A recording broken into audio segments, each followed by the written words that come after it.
Hello, and welcome to the Divorced Dadvocate, divorce support for dads, where we help dads create a healthy and less traumatic divorce. My name is Jude Sandoval, and I'm your host. I created this podcast in the Divorced Advocate community as a result of my own high conflict divorce, and because you as a dad deserve all the resources necessary to thrive through this challenging time. I encourage you to check out our website at thedivorcedadvocate.com, where there are resources that correspond to this episode, as well as free access to our membership community, where you will find live meetings, free workshops and courses, private discussion groups, and more. And now, on to this week's episode.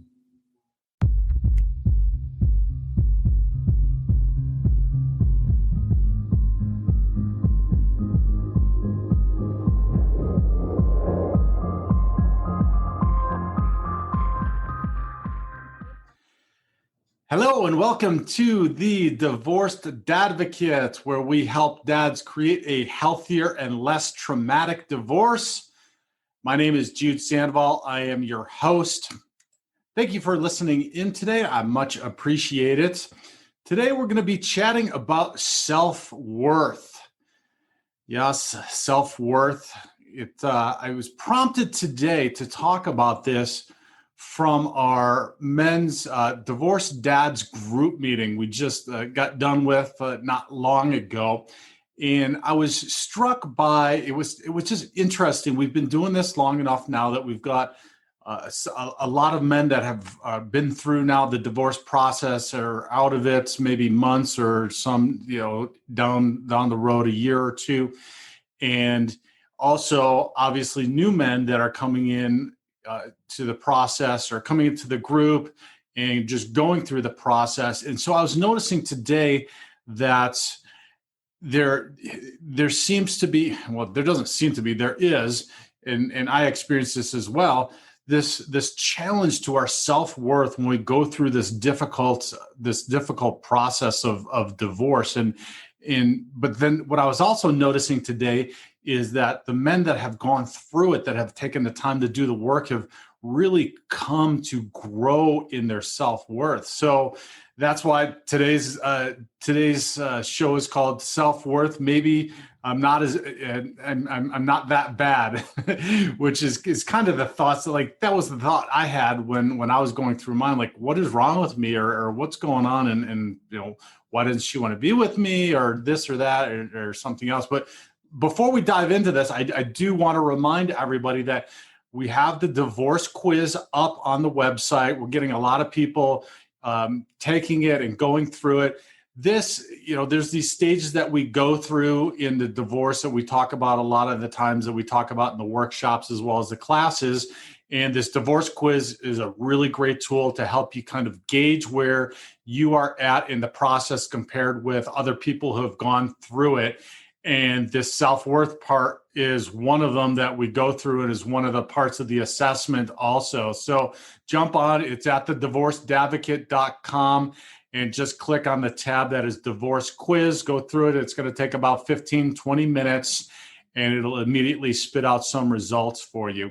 And if you want, we can talk about those results in a private session as well. There's a link in there as well that you'll get emailed. So take advantage of that. It's an awesome resource and tool to kind of gauge, especially if you're just considering or going through the process now, kind of gauge where you're at and how you're feeling about these things and be able to monitor those and really put together a plan for where you want to go.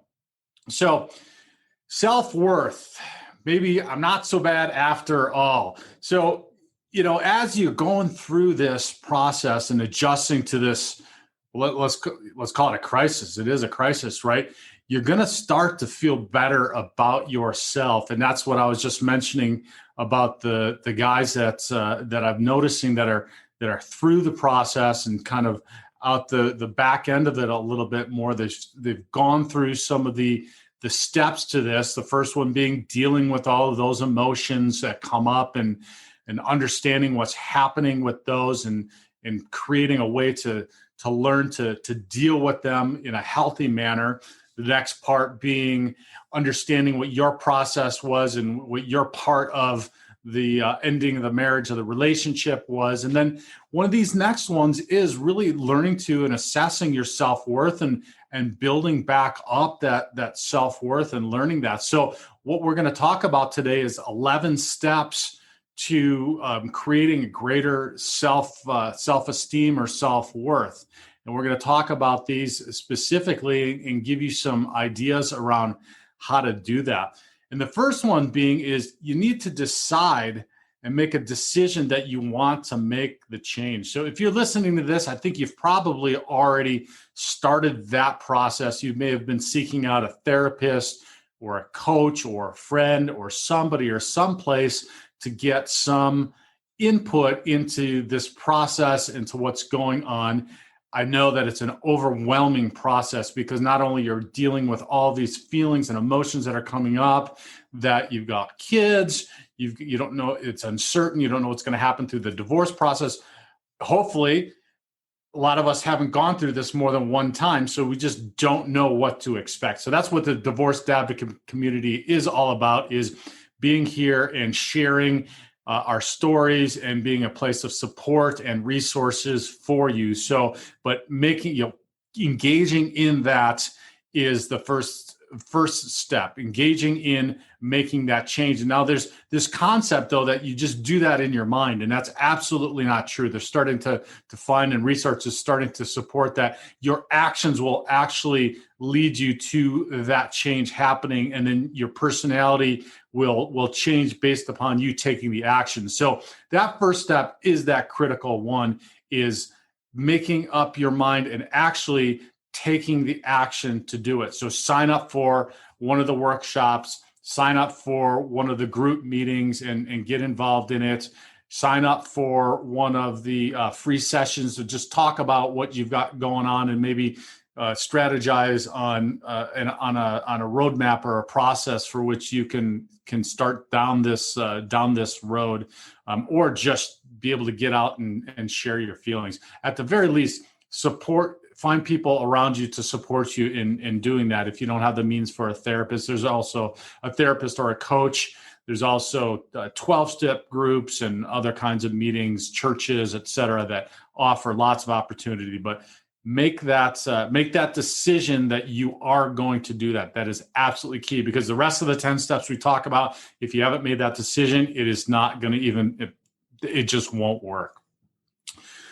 Number 2, change the way you look at yourself. All right, this can be a little bit challenging, right? Because here's the thing: 50% of what your self-worth or your self-image is just hereditary. You've just inherited it, and the other 50% is learned through your childhood and early adults relationships and life. And actually, for me, that's good news, right? Because you didn't have control over it, right? Like I always talk about the fact that I was codependent, and it wasn't one day that I just woke up and I saw an advertisement on TV about being codependent. not like when you're trying to change your lifestyle and you want to get fit and you see a commercial, you decide to go get. I didn't just decide, well, I think I want to be I want to start being codependent, right? This stuff just happened. You didn't sign up for it. You didn't decide to do this. It's partly inherited. It's partly learned. And this is just kind of the way that you've become. And that's okay. But now you're aware of it. So now you have the opportunity to do something and make some changes around that. So in order to make that change, I'm going to try to give one brief tip that I've used personally myself, and that I've coached clients in using, that other people have found effective in helping you through this and working on improving your self-worth and your self-image. And this one is write down every morning. So we talk about journaling all the time on the show here, and what a positive of that is. Write down the first thing in the morning, if during your journaling, or even if this might be your first thing to start journaling, and do this as you're beginning to journaling, and just write 10 things that you like about yourself. Now, okay, I'm going to be honest, sometimes 10 might be challenging to start out, right? Until you start building up that muscle of appreciating things about yourself. So start writing, and that can be just, I like the fact that I am making an effort to journal and write 10 things about that I like about myself. And keep doing that. Keep doing that we talk about the 21 days to create a habit and 90 days to create a lifestyle change. Keep doing that every day for 21 days. It'll become a habit. And if you can keep that up, then maybe you can expand your journaling also and start to write more about the things that you like about yourself instead of just making a list. So that's number 2. Number 3, read positive things about yourself aloud to others. All right, so this kind of goes in conjunction with the 10 items and writing the 10 items down that you like about yourself. And it also goes in conjunction with that first one, which is find a community of people that you can surround yourself with, and not necessarily people, but somebody, even if it's just a person or a friend that you can talk to and communicate with, because it's critically important. You can't silo yourself. You can't just be by yourself in this. You need to have some support. So you can take that list, and it might be an awkward conversation in the beginning the first time, but just say, I want to read this list to you, so that what you're doing is you're hearing it out loud from yourself. Okay. So it's one thing writing, it's tactile. You're putting it on paper. You're processing it through your thoughts and through your mind. But this next part is audibly hearing yourself say that. So what you're doing is you're reprogramming your mind, because that 50% where we learned in childhood or early adulthood that we don't have some sense of self-worth, or our self-worth is low, came from some external influence, and that may have been somebody saying stuff to you verbally. So what you're doing here is you are reprogramming your neurons to believe what it is that you're hearing. So by saying that out loud, it is a positive. I'll give a second tip to this one. This is a bonus. All right. Another way to do this, and this has worked. I really like this, and I've used this for years and years, and I've found it to be phenomenal. I've had many clients that have used this too. It is just a really easy, passive way to do this. And that is, when you go to sleep at night, find some headphones that are comfortable if you're rolling around on your pillow, and then tune into, there's all these YouTube channels where you can do self-affirmations. And it's literally somebody saying positive affirmations to you while you sleep. And so what you're doing is you're taking all of these years, or maybe like decades, right, of these negative affirmations you were getting that have created these challenges to your self-worth, that 50%, and you're reprogramming it by somebody saying it to positive ones over and over again. And your subconscious does not know the difference. Your subconscious doesn't know that it's not your parent saying somebody, or your spouse, or your child. It just subconscious hears those positive affirmations. And I'll tell you, it helps with sleep. It helps. You are going to wake up refreshed. It is an absolutely amazing way to do it. So that's also a great way to do it. In addition to, don't not do the ones where you're saying them to yourself, because what you're doing there is you're helping to reparent yourself by saying to yourself what the things are that you do like. So that's number 3.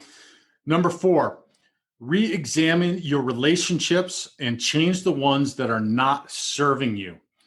So this is a time where you have one relationship that may be not necessarily fully falling by the wayside, because you'll still be co-parenting with your soon-to-be ex or your ex, but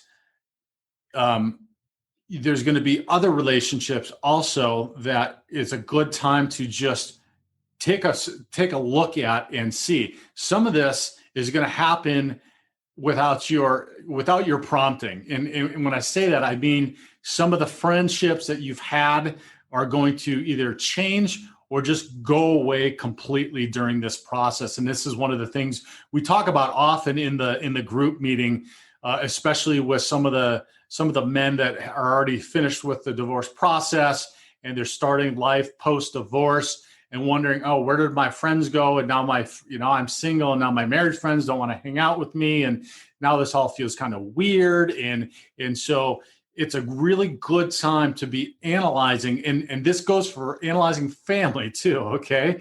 Because family is part of that input, that external influence I mentioned that is having an impact on your feelings of self-worth. So analyzing family in this is as important as anybody else that's in your relation or in your life. And you've heard the phrase, you're the sum total of the three people that you surround yourself with. So maybe use that as kind of a litmus test or a measuring stick for kind of where you're at in relationships and the quality of relationships that you've surrounded yourself with, and then make the necessary adjustments that are going to be beneficial and healthy for you in this process. Again, this can be challenging with family because it's tough to look at and say, wow, my family has really contributed to a lot of these challenges to my self-worth, and I need to surround myself, particularly in this process, with people that are going to lift me up, that are going to support me and help me through this process. And that may not always be your family. So if that's the case, there's, again, the 12-step groups, there's Codependence Anonymous, there's Al-Anon, there can any one of these 12-step groups that are out there that can help you kind of look at your family of origin issues that are going on and assess those and have a systematic process for really diving into those. So that's step 4. Step 5, get rid of the negative self-thoughts in your head. Now, that sounds so much easier than it actually is. It's real easy to say that, but the first step in that is taking stock of your thoughts on a regular basis. And I heard this story once, and it was really fascinating to me. And it was, well, if you had, let's use, for instance, a circumstance where, say, somebody wasn't texting you, or say your wife or girlfriend wasn't texting you, and you start having these thoughts about why that's happening. Is she out, with somebody? Is she cheating on me? Does she not care about me? Does she have no respect for me? And like we start going through and ruminating and getting these crazy, crazy thoughts about stuff. And then we found out her cell phone died, or she lost her cell phone, or she got in an accident, or whatever it may be that have prevented her from talking to us. And then we just go, oh, okay. But we fail to realize that we've taking this crazy train ride in our heads on all of these scenarios. And had that been somebody that was an external influence, let's say a therapist that was telling you all of this stuff externally, like we were telling ourselves in our mind, we'd say, that person is absolutely unfit to be giving me any advice. I need to stop listening to them completely and get rid of that therapist or coach or friend or whatever, and go find a new one. Except when we do it to ourselves, we just listen to it. And so being that conscious observer of your thoughts is that first step to stop listening to those negative thoughts. And the way that you do that is just when you get something that comes in that's uncomfortable, stop and say, is this really true? Is this really true? Is this thought really true? The next thing to say is this my thought? Is this something that I believe? Like I was talking about the codependency. Do I really think that I'm not respected? Or is that something that was, I learned somewhere else, or I learned from an external influence? So just be the conscious observer of your thought processes, so that then you can stop those those thoughts. And maybe not stop is the good word, but maybe let them pass, right? Because we're going to still have this stuff come up. So you want to come up, and if you identify, look, this is not my thought. This is not, I'm not respected. I'm respected, or this crazy thought, you can just let it pass and go away. But you're the one in control. You've controlled it, and you have the ability to let that pass or take stock into it, and then, do an analysis of it if necessary. The point being is you have the control over that negative thought. So that's number 5. Number 6, write positive notes to yourself and read these affirmations. So these are a good one. And so maybe I should have upped this on the list a little bit around that 2 and 3, where I was talking about writing the I like statements about yourself, the 10, and then also saying them, writing the notes also. And so what we're doing, again, we're reprogramming the brain through a different medium. So we're doing it tactily and by writing. We're doing it by listening, and now we're doing it by vision, visually, right? We're listening, or we're seeing, and we're reading this self affirmation, and it can be whatever it is. You can part of those 10 lists you can read again at the end of the day, or if you want to take some of those little sticky note cards and write those 10 on sticky note cards and put them on your mirror. I've got a big giant mirror in my bathroom, so I can put just a million sticky notes and I can read through them. I've got signs that are up around those so that I'm reminded to look at those and read those every day and remind myself of what those affirmations are. So again, you're reprogramming those neurons in your brain to fire a different way, a positive way in thinking about your self-worth and your self-esteem. So number 7, open yourself up to hearing positive comments from others. Wow, and there's a reason this one's a little further down the list. And this was challenging for me, because if you don't hear those a lot when you're growing up, and you don't get positive reinforcement or positive affirmation from people, when you do, it's really uncomfortable. One of the things that we do in the class, the Dad's Divorce Blueprint, is we do this exercise where we share positive things that we have seen and that we've come to know about each of the members in the class, because oftentimes we don't see this stuff ourselves, but it's readily obvious to other people that are listening and watching you, all the positive things that you bring to not only the class, but life and your children and everything else. So we share a time where we talk about that. And so this is a really important thing, because again, hearing this from somebody else, and that's where it's good to have this community. So again, if you haven't signed up and if you haven't come to any one of the Divorced Dads group meetings, come, because we're talking about that too. And there's a lot, that we share when we see positive things. We always call out positive things with each other when we see them, when somebody does something well. So somebody handles a great situation, somebody's putting an immense amount of effort into something. We're always commending each other and giving props and kudos to each other through that process. And so again, it's a great space to be, because we're all going through that this challenging process together. And those of us who aren't have been through it. And so we can see things as well and share some of our insights as well. So, but again, at the very minimum, have a friend or have a group that you go to that you can ask for some of the positive reinforcement. And oftentimes you're probably not going to even have to ask. People are going to see it. And the fact that you're showing up and you're making the effort is a huge, huge thing, that you're going to get that positive reinforcement from others. Number 8, make a specific change in your behavior. So what do I mean about a specific change in your behavior? That can be as simple as what I talked about in the beginning, which is making that decision to change and then actually making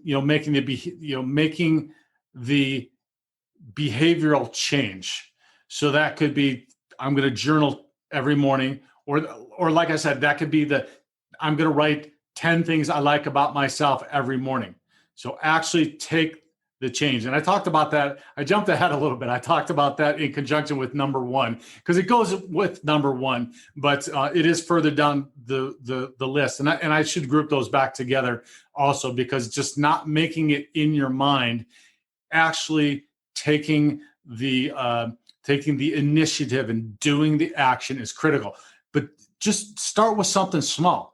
Don't change your whole life, okay? And don't make a bunch of changes all at once. Start with one small thing, 21 days, make it a habit, 90 days becomes a lifestyle change, and then start something new. So start the 10 the 10 affirmations that you write every day, do it for 21 days, then start something new. That next one can be, I'm giving you a big list here, okay? So let me just reiterate. Don't do this all at once, okay? You've got a ton of going on. You're not looking to make wholesale change all at once. You'll make yourself crazier doing it. Take one thing at a time, 21 days, do it, implement it. Some stuff will work, some stuff you'll keep, some stuff you'll throw out, but then just keep doing something new and make that change each time. All right, that's number 8. Number 9, and this came up this morning in our group meeting, which I had an immense amount of respect for one of the gentlemen that brought this up, and this was give and get more hugs. So it came up today in the context of what our love languages are. And those of you not familiar with what love languages are, there's this concept that we have. Stay with us. We'll be right back. Hey, this is Jude with a quick reminder about the Divorced Advocate Foundation for Fathers, which is our nonprofit that helps dads through divorce with legal education, free or reduced cost coaching, and mental health resources. If you own a business or know someone who does, there's an easy way to help by connecting credit card processing through our partner program. Part of the fees go straight to the foundation with no added cost to the business, and 98% of businesses are actually able to save money on their processing fees. It's a win-win. So if you know a business that accepts credit cards, get them in touch with me by sending a warm introduction email to jude@thedivorcedadvocate.com or give me a call directly at 720-255-1021. Different ways in which we give and we accept love. And there's 5 different ways. One of them is physical touch. And so they have a quiz. You can go online. If you just Google love languages, you can do a quiz and kind of find what your top love languages are. And physical touch is one of the love languages. So there's a large percentage of people out there, male and female, that physical touch is one of the top. I think for me, it's my second. Is a very important thing in life, is having physical touch. And we're just wired as human beings to need physical touch. There's a lot of research around this with infants that are touched and held and skin to skin contact, and then infants that were perhaps in orphanages and not held and not loved and didn't get that physical touch and the impacts that they've had. The physical touch always has a positive influence and impact. So giving and getting hugs is really, really huge. I like to hug. I'm a hugger.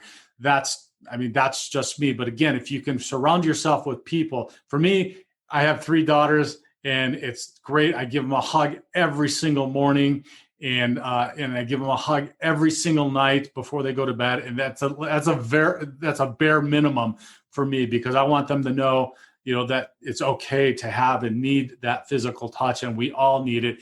And that's something that might be a challenge right now in going through this process, this divorce process, that you may have had somebody that was there for you to be able to do that. And now you don't have that person there anymore, and you still long and you need it. some of the other things along this line that maybe if you don't have somebody that you feel comfortable that you can just give and receive hugs from on a regular basis, is going and doing something like getting a massage. So you do still have that physical touch of somebody that helps you with those feelings and with those feelings of self-worth and feeling like you have some connection with somebody. Now, it's okay. It's a paid connection, right? But it is somebody that cares enough that they've dedicated their lives to making people feel better through massage therapy, and they're trained to do that. So that does also help and get the same ends that you're looking for by doing that. It's just through a different means, and that's perfectly all right to do it that way as well.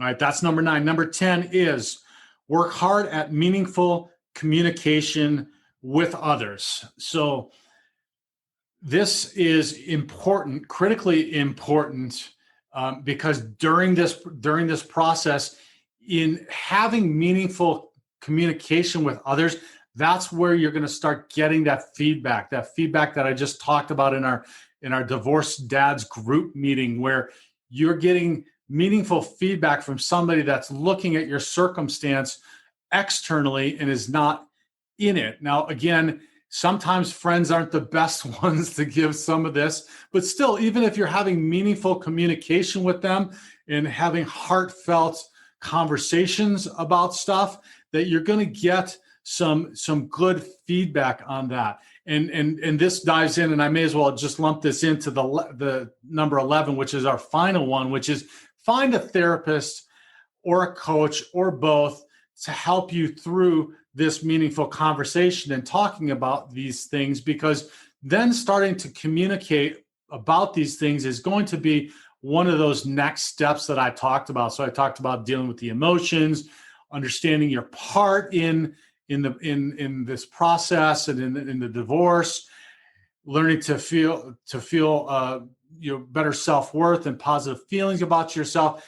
Learning to communicate then is another one, or communicate more effectively and have some meaningful communication with people is going to be the next one. Because if you're going through this process, if this relationship has ended, there's been some sort of breakdown in communication.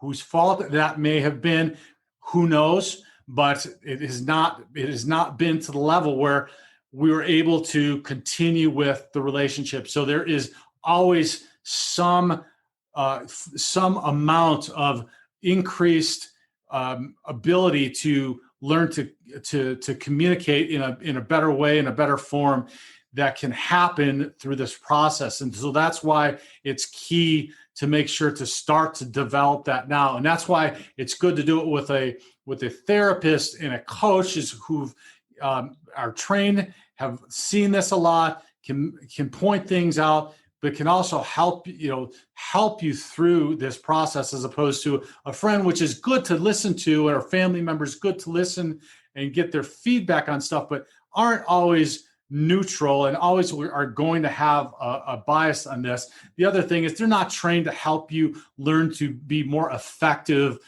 in your communication. And one of those, and I'll close with this, because it's absolutely a life-changing way of conducting your ways of communication, and that's nonviolent communication. And if you Google that, and I'll put this stuff in the show notes also, nonviolent communication. And it's a way of communicating that is more effective than anything that I've ever found out there. And it's really fantastic. And it allows to open up channels with others. And this can work in not only in your personal life with people, but in your professional life also. And it's a non-confrontational way of sharing what it is you're feeling, stating what your needs are, and then opening up that communication with somebody else in order for it to be a positive net result of the communication, as opposed to a lot of times what we get into, which is,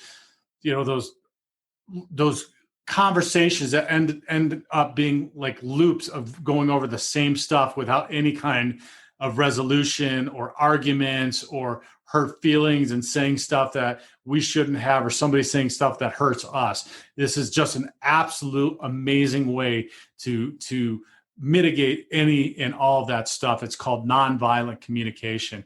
And if you haven't heard of it, if you've got a therapist, if you've got a coach, chat with them about it as well. They more than likely have heard about it.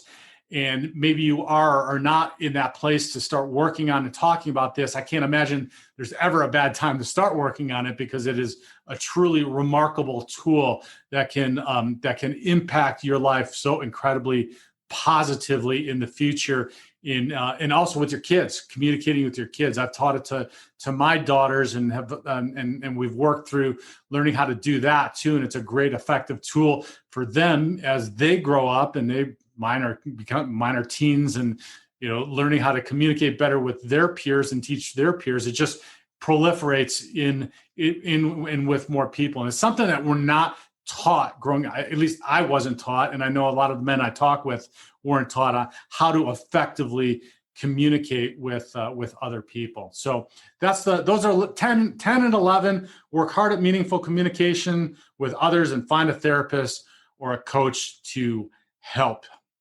So those are the 7 steps. Self-worth. You're not as bad as you thought, or what was the stop? Maybe I'm not so bad after all, right? You're not. I mean, this is a great time of reflection. We are broken open. I commend the fact that you're here and that you're listening to this. If you listened through this far, absolutely amazing. We're going to have some more workshops coming up that are based upon the Dad's Divorce Blueprints class that is also coming up in August 22nd, I think, is the next class that's starting in the next 6 week class. And then the Divorce Dads, or the divorce quiz on the website. Check that out. Get a gauge of where you're at, even if you're already divorced and you're listening to this, where you're at compared to some other people. And let's sit down and let's chat about it. So lastly, if you have found some value in this, please share with other divorced dads, or even women that you know, because the women in our lives also have brothers, and they have sons that may be going through a divorce. So share this with everybody that you know, the divorce advocate community, so that everybody can be spreading this out to more and more divorced or divorcing dads, so that we can get them the help that they need. And we'll just be doing a service. We'll be paying it forward to everybody that's that's going through this process. Like our pages, share the pages, write a comment. Comments help immensely, as well as reviews help immensely on any one of the podcast platforms that you might be listening to as well. So thanks again for listening, and I will talk with you next week.